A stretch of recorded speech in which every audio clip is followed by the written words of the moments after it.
Generational. This is the one word to describe the 2024 WNBA Draft. From Caitlin Clark and Paige Bueckers to Aaliyah Edwards and Angel Reese, there's a ton of talent across the board. Today I'll be ranking the top prospects in the 2024 WNBA Draft. Before we get into the board, here's a few key notes on my process behind this ranking. At 1, we have Iowa guard Caitlin Clark. Clark is a transcendent point guard prospect with elite positional size at 6 foot, shooting range out to the parking lot, and excellent pick and roll passing chops. And if that wasn't already impressive enough, she's also one of the best finishers in this year's draft. As far as improvement areas, Clark will need to continue improving on the defensive end and keep her turnovers in check. But those are minor concerns in the grand scheme of things, and she is the number 1 prospect on our board. At 2, we have UConn guard Paige Bueckers. Bueckers is one of the most high-field players I've ever evaluated in a college prospect, and is likely the number 1 pick in most other drafts. She's continuously making plays one step ahead of the defense and rarely commits turnovers, despite handling a significant usage on a young and injury-riddled UConn team. Bueckers is also an elite scoring prospect in her own right, with elite positional size at 5'11". However, nearly 80% of Bueckers' pull-up jumpers come out of the mid-range, which is the opposite from Clark. When comparing their defense, Bueckers is far and away the better defender. The UConn guard went from a below-average defender as an underclassman to a player with a realistic chance to make multiple all-defensive teams at the next level.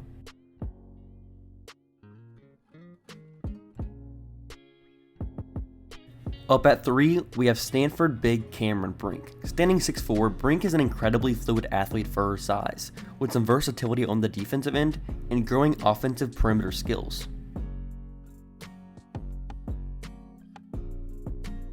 There are some similarities between Brink and Seattle Storm All-Star center Ezi Magbegor. Like Magbegor, it'll be tough for Brink to be a full-time starting center from the jump, but her mobility and instincts as a weak side help defender and roamer gives her the utility to defend fours until she builds up her core and lower body strength. If you aren't familiar with her name yet, remember the name Leïla Lacan. At 19 years old, Lacan is the same age as some college freshmen and most college sophomores. While those players are playing at the amateur level, the 5'10" guard is one of the best players in the French First Division as a teenager. As far as the pitch for Lacan as a top 5 prospect in this year's draft, she's a dynamic pick and roll ball handler with veteran-like processing against aggressive defensive schemes.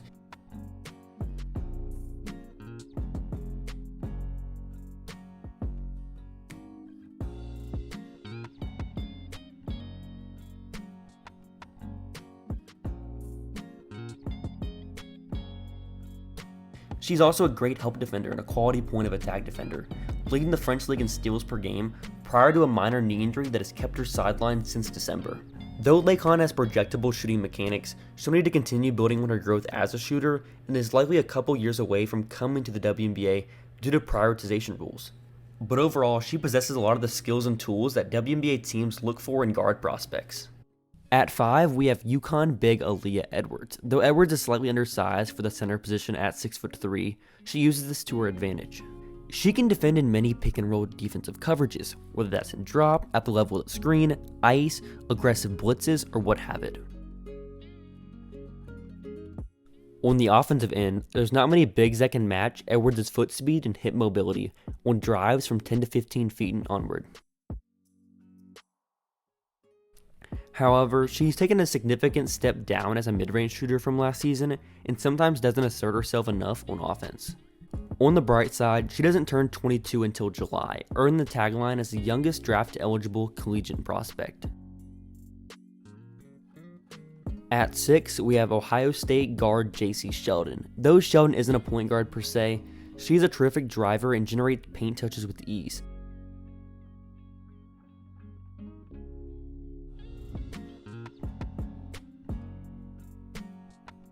When you combine this with her quick release on spot-up jumpers, solid passing and defensive event creation, and size at 5'10", you have a player that is a ready-made fit for a modern, up-tempo WNBA offense. At 8, we have our first of 2 South Carolina prospects. You can't teach height, and Kamilla Cardoso has exceptional size at 6'7", and immediately enters the WNBA as one of the league's tallest players.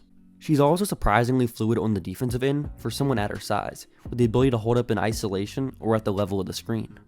For a full breakdown on Cardoso, I went in depth on her game and pro translation in a separate video that is available in the cards above. There's not a more consistent player in the country than our 8th ranked prospect, Te-Hina Paopao. The 5'9" South Carolina guard makes nearly 50% of her threes, with versatility as a shooter on and off the ball. She is also a superb pick and roll passer, knowing how to set up her teammates and make quick decisions while boasting a low turnover rate. At 9, we have another French guard prospect, Carla Leite. Leite won MVP at the U20 FIBA European Championships last summer and has continued to improve since. Like Lacan, Leite is carrying a large offensive load in the top French division while ranking 2nd in the league in assists per game. The 5'9" guard excels out of ball screens. She has a quick first step and can change speeds as a driver, and with her drives, she's a foul drawing magnet at the rim.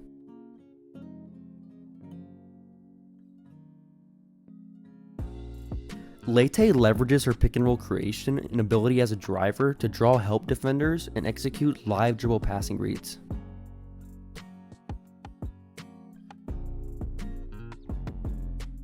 As far as improvement areas, Leite's shooting is shaky. She's a rhythm shooter through and through and needs a ton of space to get her 3-point shot off. She also doesn't provide much value as an off-the-ball scorer either.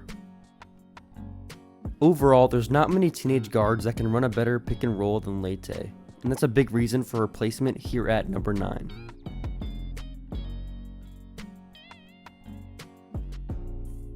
Rounding out the top 10 is Washington State guard Charlisse Leger-Walker.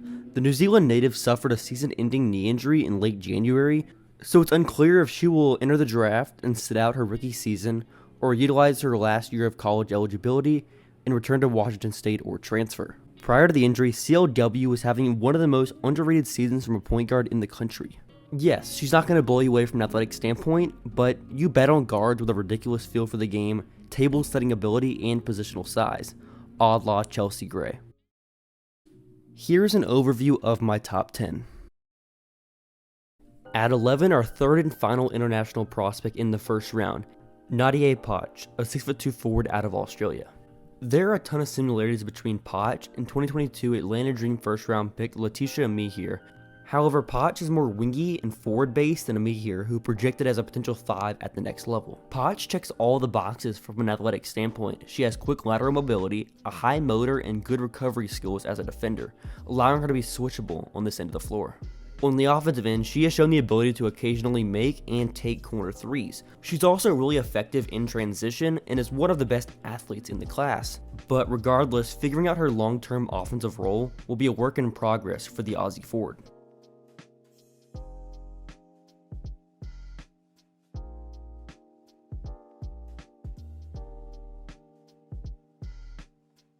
Rounding out our top 12 is Tennessee forward Rickea Jackson. Jackson is a bucket, point blank period, however you want to put it. She is one of the best scorers in the country.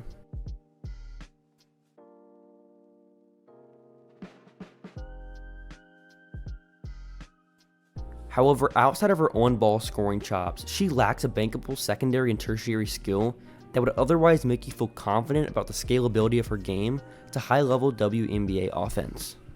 But overall though, Jackson is a quality first-round prospect in this year's draft with good size and athleticism for the forward position.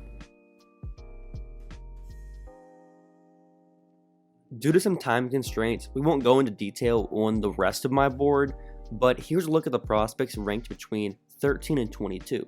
Georgia Amore, Alissa Pili, and Angel Reese are on the outside looking in of my first round, but those players could rise into my first round depending on various draft decisions over the next couple months. But for reference, 7 of my top 12 prospects still have college eligibility after this season.